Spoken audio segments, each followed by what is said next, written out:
Welcome to the show. যত গর্জে তত বর্ষে না। শাকিব খানের সবশেষ ছবি তাণ্ডব যেন তারই বড় উদাহরণ। ট্রেলার দিয়ে সিনেমাটি আলোচনা আসতে সফল হলেও পুরো ছবিতে হয়েছে ব্যর্থ। যদিও পরিচালক ছিলেন রাহান রাফি, প্রযোজক ছিলেন শাহরিয়ার শাকিল, যাদের হাত ধরে আলোর মুখ দেখেছিল তুফানের মতো সফল চলচ্চিত্র।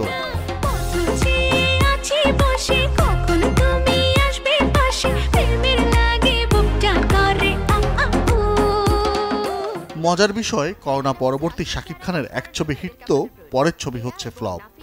এই যেমন লিডার আমি বাংলাদেশ। এই তারকার সিনেমাটি ফ্লপ হলেও পরের ছবি প্রিয়তমা হয়েছে হিট, সুপার হিট। তোমাকে জানিয়ে দিলাম প্রিয়তমা, তোমাকে জানিয়ে দিলাম প্রিয়তমা। প্রিয়তমার মতো সফল ছবি উপহার দিলেও পরের সিনেমা রাজকুমার হয়েছে ফ্লপ। অথচ শাকিব খান অভিনীত এই ছবিটিও বানিয়েছিলেন প্রিয়তমার পরিচালক হিমেল আশরাফ। তুমি কোন শহরের মাইয়া গো লাগে উড়াধুরা, তুমি কোন শহরের মাইয়া গো লাগে উড়াধুরা। রাজকুমার ফ্লপ হলেও তুফান দিয়ে কামব্যাক করেন শাকিব খান। অনেকের মতে 24-এর ছাত্র জনতার আন্দোলন না হলে হয়তো বাংলা চলচ্চিত্রের ইতিহাস গড়ত ছবিটি। কারণ জুলাইয়ের ঘটনা যখন বন্ধ হয় দেশের সিনেমা হল, তখন তুফানের টিকিটের জন্য সিনেপ্লেক্সগুলোতে ছিল হাহাকার। এই তুফান একদিন ডিস্ট্রিক্ট লেভেলে খেলবো, কিন্তু বাশির ভাই জানতো না আমি একদিন ন্যাশনাল লেভেলে খেলবো। তুফানের পর দরদ নিয়ে প্রেক্ষাগৃহে আসেন শাকিব খান, যেখানে তার বিপরীতে ছিলেন বলিউড অভিনেত্রী সোনাল চৌহান।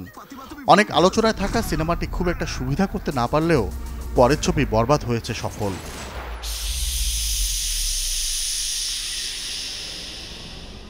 শাকিব খান ইধিকা পাল জুটির বরবাদ টানা 2 মাসেরও বেশি সময় চলেছে দেশের বিভিন্ন সিঙ্গেল স্ক্রিন সহ সিনেপ্লেক্সে।